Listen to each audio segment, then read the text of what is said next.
Hey, what's up guys, it's Michael here, and we're getting ready to review the Marvel vs. Capcom 3 video game. So yeah, let's get right into it. Alright, Marvel vs. Capcom 3 is finally here and ready to spin in disk drives millions of consoles worldwide. Long awaited, and it definitely delivers. I'm not even a fan of the series, yet this game pulled me in for some major enjoyment. I didn't grow up on arcades, I grew up on PlayStation. So while this definitely might be a nostalgic trip to many, for those new to the series, it's still much to like. Let's start off with presentation. It's just about right. Some people might say this game is lacking in this department, you know, not enough modes, arenas, or characters.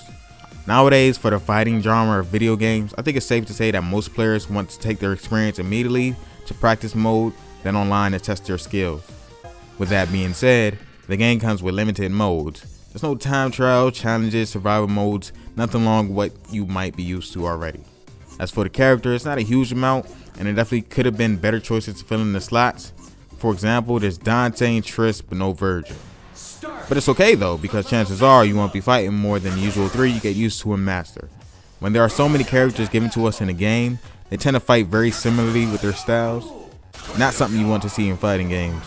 The modes that are most important to us, such as practice, arcade, and online mode, are there.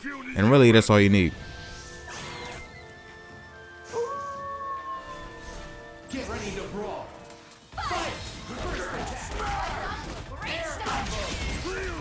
Visually, it's clear the developers were going for that comic book style look. And what a way to go. The characters look very good and very well animated, and environments look very well alive. If you thought Street Fighter 4 looked amazing, this only improves on that. There's always something to go on in the background if you pay attention to it. From lickers crawling up the glass cages to the big balloons moving towards you in the Daily Bugle. The frame rate runs smooth and the colors are absolutely stunning as well. Ultimates just make everything look insanely good and will make you want to perform them over and over again.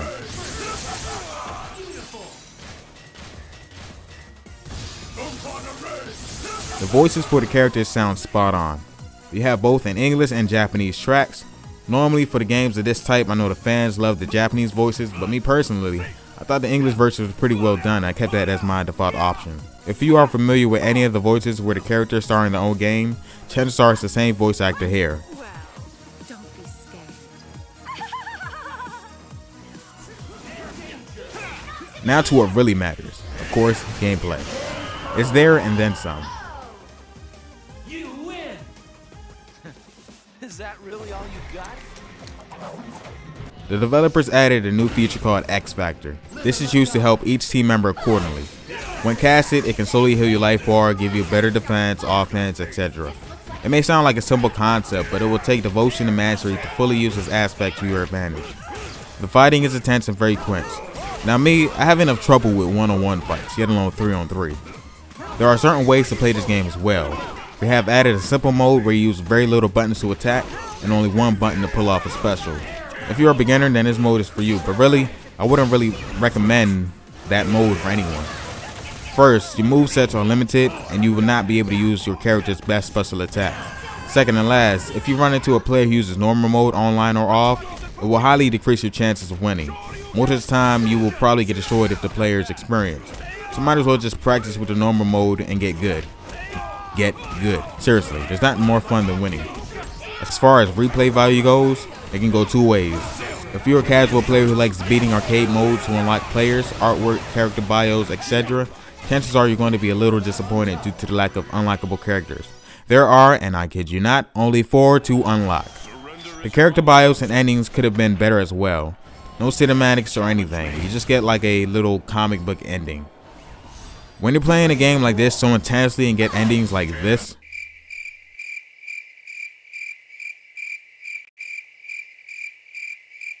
you're going to probably want to scream.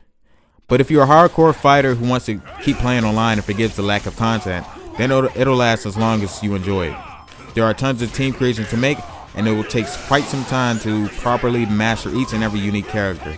Since I'm only a casual player, me personally, once I beat the arcade mode for all the characters, I doubt I'll probably ever go back to this game. This making replay value extremely low for me and any others who might share my ways. Overall, the game is good and really enjoyable. If you are on the fence about this game, you just got to get off it, because the game is good. It's really good. That's Marvel vs. Capcom 3 review. Thanks for watching, comment, and of course subscribe.